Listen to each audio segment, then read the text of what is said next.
चटपटीत छोले आणि मऊ लुसलुशीत कुलचे आपण आज बघणार आहोत.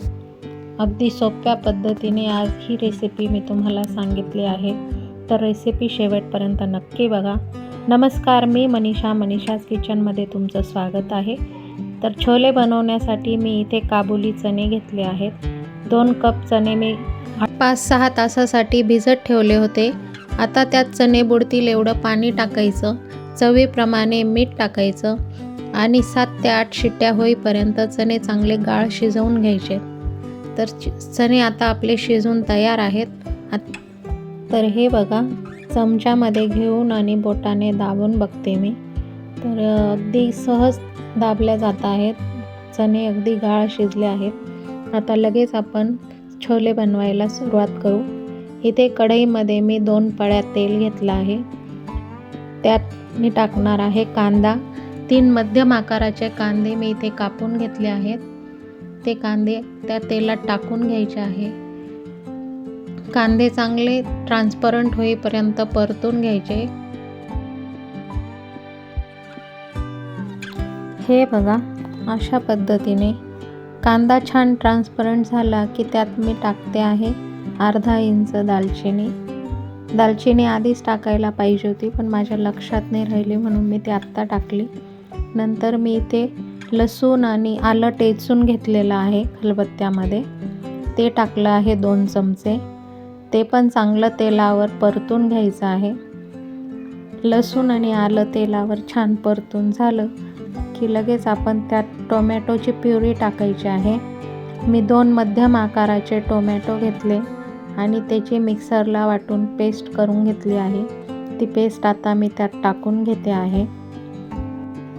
अगदी सोपी आणि झटपट तयार होणारी ही रेसिपी आहे. अगदी तुम्ही घाईमध्ये असाल आणि तुम्हाला अशी काहीतरी वेगळं करून खायचं असेल, तेव्हा ही रेसिपी तुम्ही नक्की ट्राय करा. खूप छान आणि टेस्टी बनते.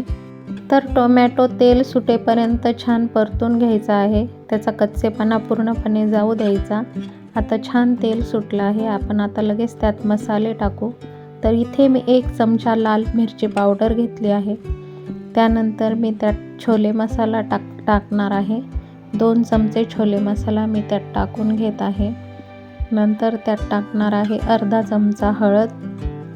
आता हे सगळे मसाले छान तेलावर परतून घ्यायचे आहे. छान मिक्स करून घ्यायचे आहेत. हे बघा, अशा पद्धतीने मसाले आपले आता छान परतून झाले आहेत. आता मी त्यात टाकणार आहे अर्धा चमचा चाट मसाला. नंतर मी त्यात टाकणार आहे अर्धा चमचा आमचूर पावडर. आमचूर पावडर आणि चाट मसाला नक्की टाकायचा, कारण त्याच्यामुळे भाजीला छान चटपटीत चव येते आणि छोले जरा चटपटीतच असतात, म्हणून आमचूर पावडर आणि चाट मसाला अवश्य टाकावा. आता हे सगळं परतून झालं की आपण जे छोले शिजवून घेतले आहेत ते मी टाकून घेणार आहेत. पूर्ण छोले टाकायचे नाही आहेत, थोडेसे आपल्याला उरवायचे आहेत.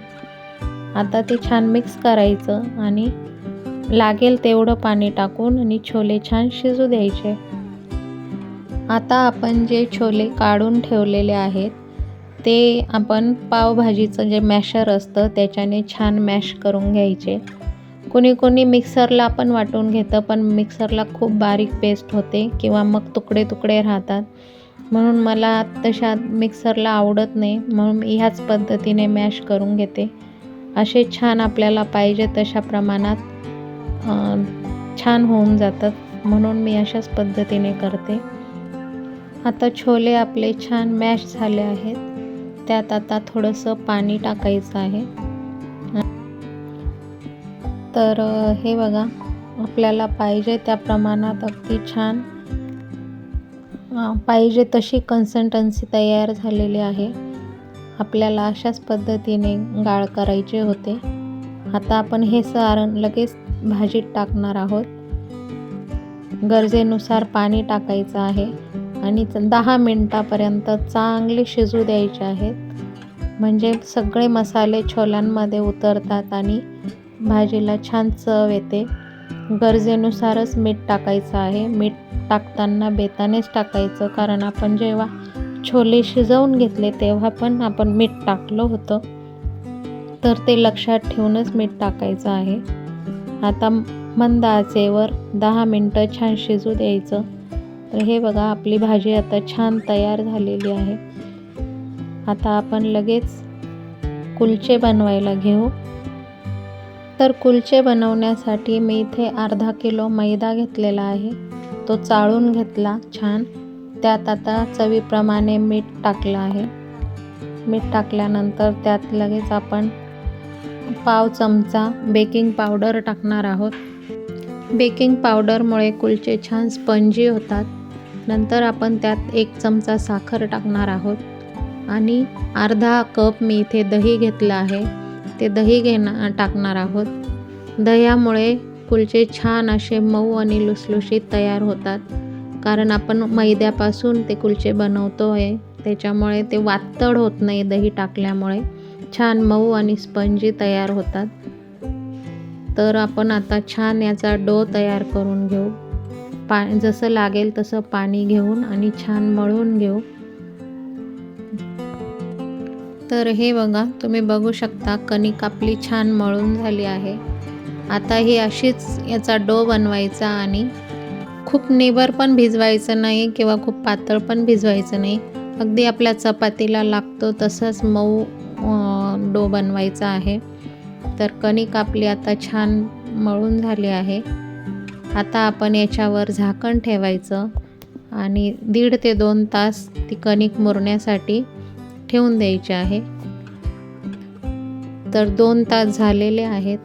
आता आपण तर तुम्ही बघू शकता पीठ आपलं छान फुलून गेलं आहे. तर दह्यामुळे असं छान मऊ आणि स्पंजी पीठ तयार होतं. आता आपण त्याची एक लाटी घेऊ आणि कुलचे बनवायला सुरुवात करू. त्याची लाटी घ्यायची, त्याला पीठ लावायचं आणि छान कुलचे लाटून घ्यायचे. ह्याच पद्धतीने तुम्ही भटुरे पण करू शकता. कुलचे आणि भटुऱ्यांमध्ये एवढाच फरक असतो की कुलचे तव्यावर भाजले जातात आणि भटुरे फ्राय केले जातात. तुम्ही जर हेल्थ कॉन्शियस असाल तर तुम्ही कुलचे बनवून खा किंवा थोडंफार फ्राईड खाऊ शकता. तर मग तुम्ही भटुरे बनवले तरी चालतील. तीही मी रेसिपी पुन्हा पुढच्या वेळी घेऊन येईल. तर इथे मी वर कलोंजी लावून घेतली आहे, त्याच्यामुळे कुलचे दिसायला छान दिसतात. आता आपण उलट्या बाजूनी कुलच्याला पाणी लावून घ्यायचं आहे. पाण्यामुळे ते तव्यावर छान चिपकतात आणि आपल्याला भाजायला व्यवस्थित भाजता येतात. तर कुलचा आपला आता तयार आहे. आता आपण तव्यावर टाकताना ओली बाजू खाली करायची आणि कलोंजी लावलेली बाजू वरती करायची आणि चांगला एका बाजूने भाजून घ्यायचा. नंतर एक बाजू पूर्ण भाजून झाल्यानंतर तवा उचलायचा आणि तो गॅसवर अशा पद्धतीने त्याचे आचेवर आपण ते कुलचा भाजून घ्यायचा दुसऱ्या बाजूने. तर हे बघा अशा पद्धतीने मी व्यवस्थित कुलचा असा तवा फिरवत सगळा भाजून घेत आहे. तर हे बघा तुम्ही बघू शकता कुलचा छान सगळ्या बाजूने अगदी खमंग भाजला गेला आहे. आता आपण त्याच्यावर गरम आहे तोवरच साजूक तूप लावायचं आहे. तूप लावल्यामुळे हे कुलच्यांची चव खूप छान लागते. तर हे बघा अशा पद्धतीने आपण त्याला तूप लावून घेणार आहोत. आता लगेच आपण ताट सर्व करायला घेऊ. तर तयार आहे आपली कुलचे आणि छोलेची गरमागरम मेजवानी. तर तुम्हाला मी एक कुलचा असा तोडून पण दाखवते. तर बघा किती छान अगदी मऊ लुसलुशीत असे कुलचे आपले तयार झालेले आहेत आणि ही भाजी पण खूप छान अगदी चटपटीत लागते. अशीच गरमागरम छोलेची भाजी तुम्हीही नक्की करून बघा. तुम्हाला माझी ही रेसिपी कशी वाटली कमेंटमध्ये नक्की सांगा. अजून कुठली रेसिपी तुम्हाला बघायची असेल तर तेही सांगा. रेसिपी आवडल्यास रेसिपीला लाईक करा, शेअर करा आणि माझ्या चॅनलला सबस्क्राईब करा. अशाच नवनवीन रेसिपीजसोबत आपण पुन्हा भेटू. व्हिडिओ शेवटपर्यंत बघितला त्याबद्दल मनापासून धन्यवाद.